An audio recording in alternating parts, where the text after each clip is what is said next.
하나님의 말씀 예레미야 27장입니다. 1절에서부터 22절까지 읽겠습니다. 유다의 왕 요시야의 아들 여호야김이 다스리기 시작할 때에 여호와께서 말씀으로 예레미야에게 임하시니라.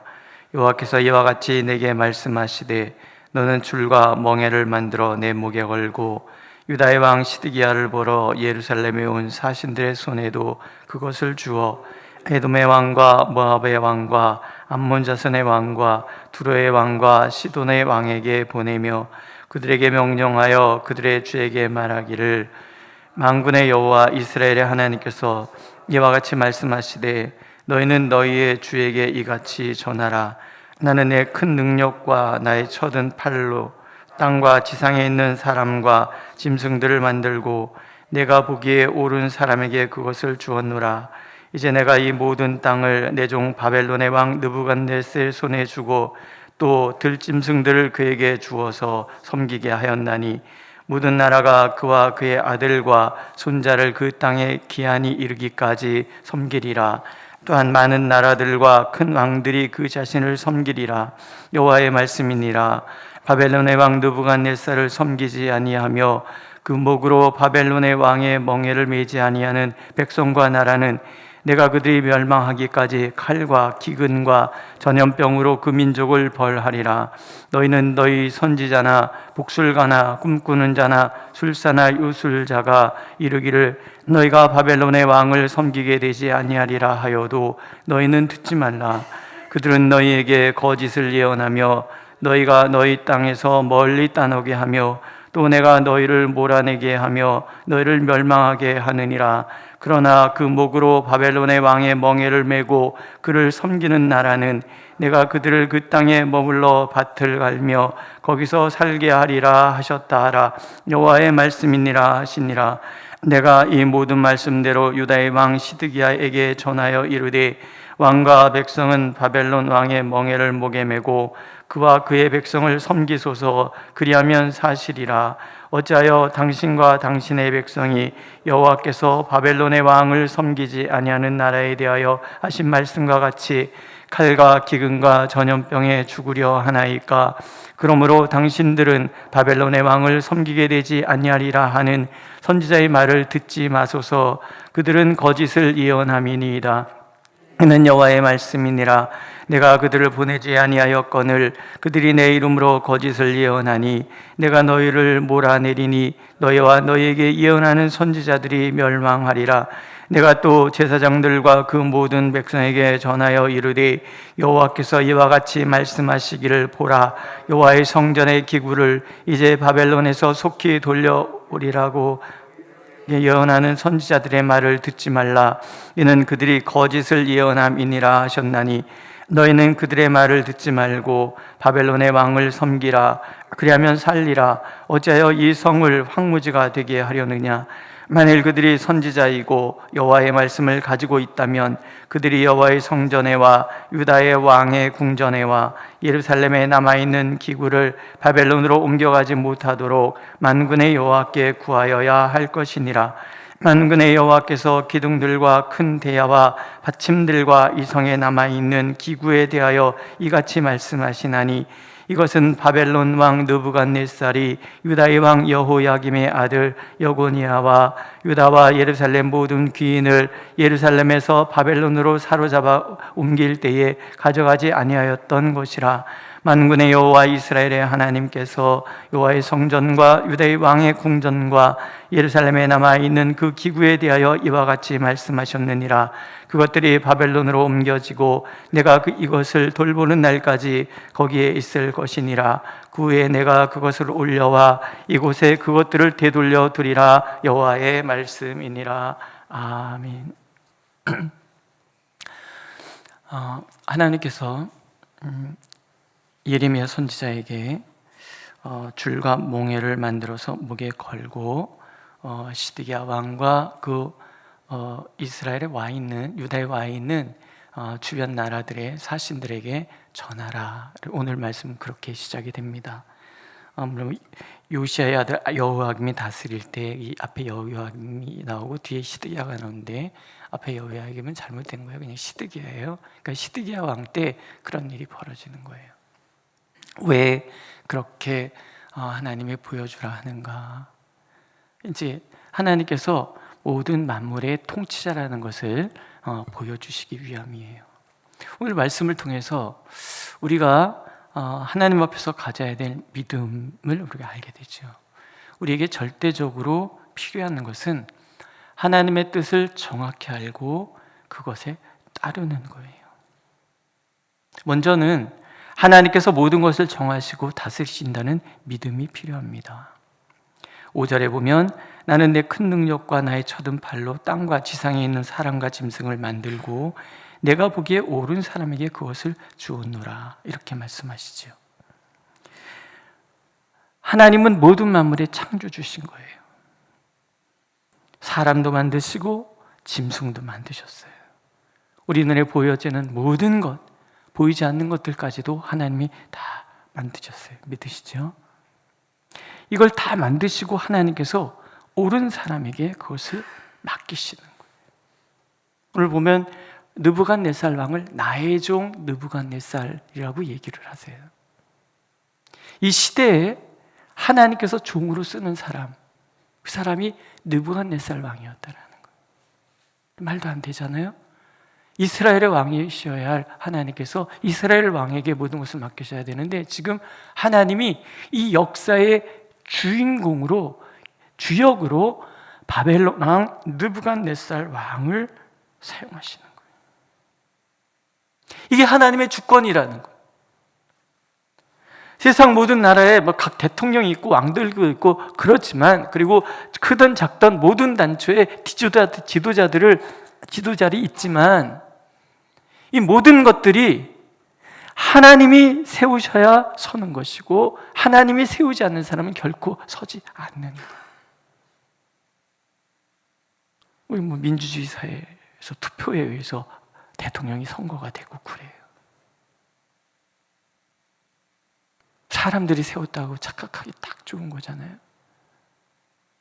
그러니까는 되는 사람은 자기가 된 것 같이 교만 떨고 안 된 사람은 막 부정하고 막 이러잖아요. 우리나라뿐만이 아니에요. 각 나라가 다 그런단 말이에요. 그리고 어떻게든지 내 자리를 지키려고 그렇게 막 포악하게 행동을 하는 그런 지도자들도 많잖아요. 뭘 모르는 거예요? 세우시고 폐하심이 하나님께 있다는 것을 모르기 때문에 그래요.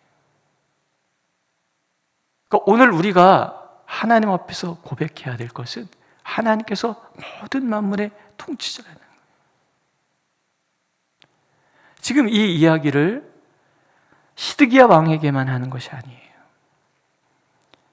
지금 유대 나라에 와 있는 모든 대사들, 그들에게 전하라. 그들이 그래서 각 나라에 돌아가서 내 말을 전하라는 거예요. 뭐라고 전하라면 모든 나라가 그와 그의 아들과 손자를 그 땅의 기한에 이르기까지 섬기리라. 이게 하나님의 뜻이라는 거예요. 이스라엘뿐만 아니라 주변 모든 나라들, 여러 나라들이 등장을 하잖아요. 에돔, 모압, 암몬, 두로, 시돈, 모든 나라들 바벨론의 왕에게 항복하고 섬기라. 그러면 살리라. 기한도 있잖아요. 그 땅의 기한이 이르기까지. 이스라엘에게, 유다 나라에게는 하나님께서 70년이라는 포로 생활의 기한을 정하셨어요. 다른 나라도 마찬가지인 거예요. 느부갓네살 왕이 하나님 앞에 특별히 의롭기 때문이 아니에요.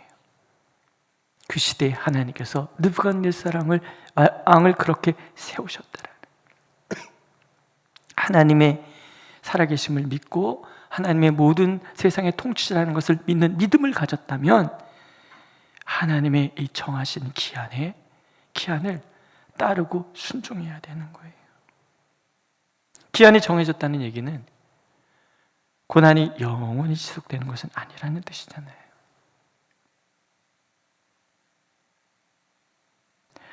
또 22절에 보면 하나님의 것을 빼앗기시는 분도 아니에요. 22절, 그것들이 바벨론으로 옮겨지고 내가 이것을 돌보는 날까지 거기에 있을 것이니라. 그 후에 내가 그것을 올려와 이곳에 그것들을 되돌려 두리라. 여호와의 말씀이니라. 하나님의 성전에 수많은 기물들을 바벨론 느부갓네살 왕이 다 가져갑니다. 다 가져가는데 이스라엘 백성들은 뺏기는 거라고 생각했단 말이에요. 그런데 이스라엘 백성들에게 70년이라는 포로 생활을 예정하신 하나님께서 이것을 돌보실 거라는, 다 돌보고 계시다가 끝나고 나면 다 가지고 되돌려 놓을 것이라. 과연 스룹바벨이 돌아올 때에 성전 기명들을 다, 기구들을 다 들고 돌아오잖아요. 하나님이 보관하시는 거예요. 지금 예루살렘 성전을 다 회파하셔야 돼요. 거기에 필요한 모든 일들을 거기도 두면 안 돼요. 하나님께서 다 옮기셔서. 느부갓네살은 모르는 거죠. 그냥 전리품이라고 탈취해서 가는 줄로만 생각을 했겠지요. 그러나 하나님이 옮기시는 거예요. 하나님이 옮기셔서 거기에 보관하셨다가 때가 되니까 돌아오게 하시는 거예요. 그 기간이 필요한 거예요. 하나님을 거부하고 하나님의 뜻도 모르고 로마서에서 읽은 것처럼 무지의 어둠에 갇혀있는 그들이 깨닫게 하시기 위해서 하나님이 쓰신 또 다른 사랑의 매인 거죠. 그 70년이라는 시간이 필요했던 거예요. 그래야지 이스라엘 백성들이 제사장 나라로 다시 설 것이고 그 후손으로 예수께서 오신다는 것을 하나님은 알고 계시기 때문에 아프지만, 하나님 마음도 아프고 백성들도 아프다고 소리칠 것이지만 하나님께서 바벨론으로 그렇게 옮겨 가시는 거예요. 모든 나라가 다 그렇다라는 거예요. 오늘 우리에게 하나님께서 원하시는 것도 그런 거예요. 여러분, 오늘 나의 삶 속에 내가 원치 않는 일이 일어날 수 있어요. 그때 원치 않는 일이 일어났기 때문에 속상해하고 좌절하고 불평하고 그럴 거리 아니라는 거죠. 내 모든 삶을 통치하시는 하나님께서 내 삶 속에 지금 이것이 왜 필요한지를 아시고 주신 거라는 거예요.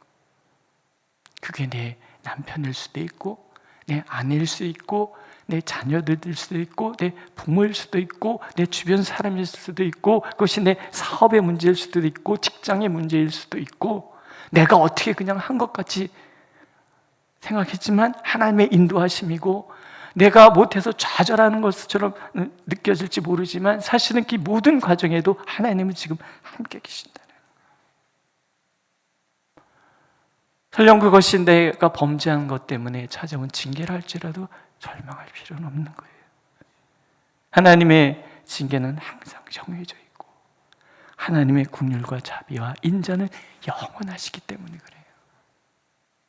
그 하나님에 대한 믿음, 오늘 하나님께서 우리에게 원하시는 믿음인 거예요. 또 우리가 견디고 버텨야 하는 그 시간이 있다 그러면 하나님께서 다가오시는 시간도 있는 거죠. 모든 것은 다 지나갈 거예요. 그렇죠?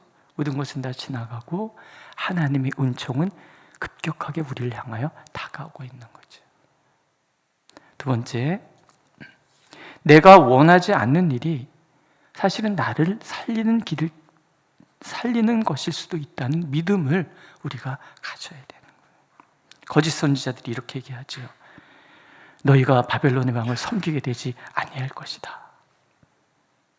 이건 이방 나라나 그 주변 나라들이나 이스라엘 다를 바가 없다는 거예요.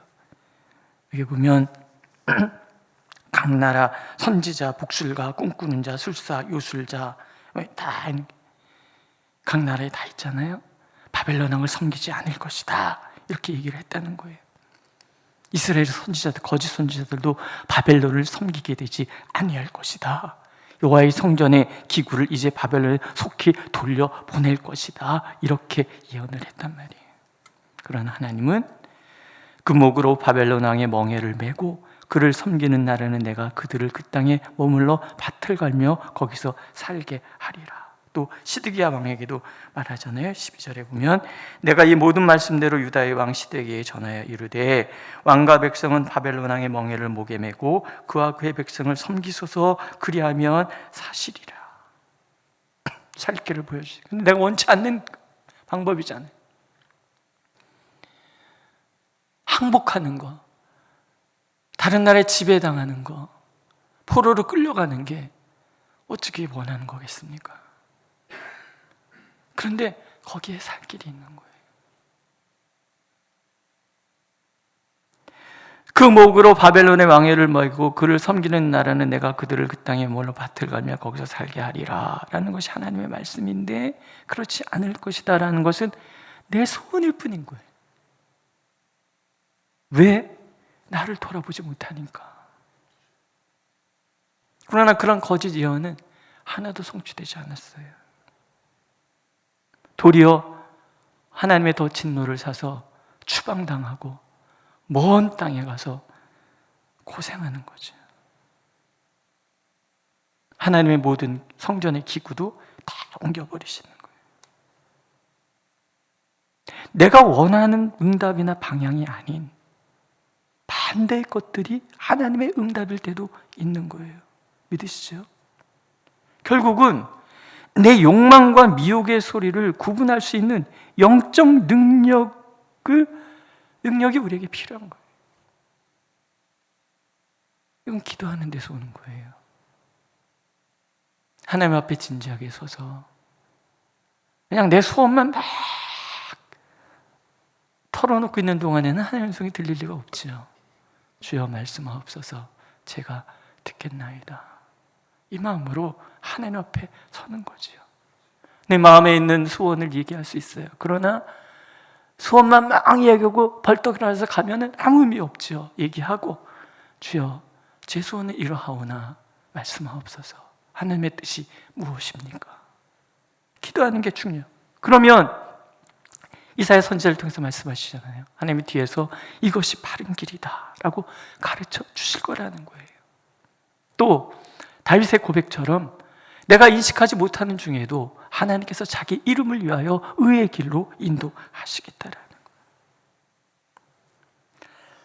거예요. 그래서 우리에게는 영적 분별력이 필요합니다. 강단에서는 목사라고 다 분별하고 삽니까? 아니에요. 이스라엘 백성들이 영적 분별력이 있었다 그러면 거짓 선지자들 따라가지 않았을 거예요. 선지자들도 영적 분별력이 없고 백성들도 영적 분별력이 없어서 예레미야 혼자 그렇게 하나님의 말씀을 전하는데도 아무도 안 듣는 거예요. 결국은 나라가 망하고 하나님 앞에 징계받고 깊은 반성의 시간을 갖는 거죠. 오늘 우리도 마찬가지인 거예요. 기도해야 합니다. 하나님, 제게 영적 분별력을 허락하여 주옵소서. 말씀하옵소서. 제가 듣겠나이다. 기도하고 그리고 하나님의 말씀을 깊이 서야지요. 신명기에서 하나님 이런 말씀을 하시죠. 내가 마음속으로 이르기를 그 말이 여호와께서 이르신 말씀인지 우리가 어떻게 알리요 하리라. 만일 선지자가 있어 여호와의 이름으로 말한 일에 증언도 없고 성취함도 없으면 이는 여호와께서 말씀하신 것이 아니요 그 선지자가 지 마음대로 한 말이니 너는 그를 두려워하지 말지니라. 참 선지자냐 거짓 선지자냐 하나님의 음성이냐 아니냐는 그 말이 어떻게 성취되는가에 따라서 결정이 된다라는 거예요. 말씀하신 대로 이루어졌으면 그 선지자가 참이었고, 그러면 훗날에라도 이것이 하나님의 뜻이었구나 우리가 구분하기 시작하면 그 다음에 우리가 내게 주어진 상황에서 하나님의 뜻이 무엇인지를 명확하게 구분할 수 있는 능력이 생기는 거예요. 지금 유다 나라 멸망할 때 예레미야 선지자의 말을 아무도 안 들었어요. 그러나 이게 우리에게 성경으로 주어졌어요. 왜? 바벨론으로 포로로 끌려가서 뭐가 이루어졌는지를 안 거잖아요. 예레미야의 말 통해서 주신 하나님의 말씀이 옳았고 예레미야 선지자가 참 선지자였구나. 그것을 이 긴 하나님의 말씀을 또 베껴 쓰고 또 베껴 쓰고, 그래서 모든 사람이 읽는 거잖아요. 다니엘서도 보면은 다니엘이 읽잖아요. 70년이라는 것 때문에 그가 작정해서 하나님 앞에 기도하고 그러잖아요. 하나님은 오늘도 우리가 영적 분별력을 갖기를 원하십니다. 기도하면, 하나님 앞에 서면 하나님께서 우리에게 그런 분별력을 주셔서 오늘 내 삶 속에 하나님의 뜻을 이루어가는 삶을 살도록 인도하시겠다고 약속하세요. 또 우리가 그 마음으로 하나님을 서면 내가 설령 분별하지 못한다 할지라도 하나님이 책임지시고 우리를 의의 길로 인도해 가시겠다고 약속하고 계십니다. 그렇게 하나님의 뜻에 서서 하나님의 마음을 기쁘게 하는 저와 여러분들이 되시기를 오늘도 하나님은 간절히 원하고 계십니다. 기도하겠습니다. 그렇습니다. 하나님께서는 모든 만물의 창조자이시고 또한 하나님께서는 그 모든 것들을 하나님께서 옳게 여기시는 이들, 하나님의 뜻을 이룰 자들을 통해서 하나님 이루시고 또 하나님께서 진행하시는 줄로 믿습니다. 오늘도 우리가 주님 앞에 있사오니 우리의 걸음걸음을 인도하시는 하나님, 참으로 우리가 분별하여 하나님의 선하신 뜻 가운데 살아가도록 인도하옵소서. 때로는 우리가 원치 않는 방향으로 하나님께서 인도해 가신다 할지라도 거기에 살 길이 있음을 믿어 그렇게 하나님의 뜻에 순종하며 나아가는 저희들이 되고, 우리가 그렇게 하나님 앞에 서면 바른 길을 가르쳐 주실 뿐만 아니라 하나님의 이름을 걸고 의의 길로 인도해 가실 줄로 믿사오니 그렇게 우리에게 긍휼과 자비를 더하여 주옵소서. 예수님의 이름으로 기도드렸습니다. 아멘. 하늘에 계신 우리 아버지, 아버지의 이름을 거룩하게 하시며 아버지의 나라가 오게 하시며 아버지의 뜻이 하늘에서와 같이 땅에서도 이루어지게 하소서. 오늘 우리에게 일용할 양식을 주시고 우리가 우리에게 잘못한 사람을 용서해 준 것 같이 우리의 죄를 용서하여 주시고 우리를 시험에 빠지지 않게 하시고 악에서 구하소서. 나라와 권능과 영광이 영원히 아버지의 것입니다. 아멘.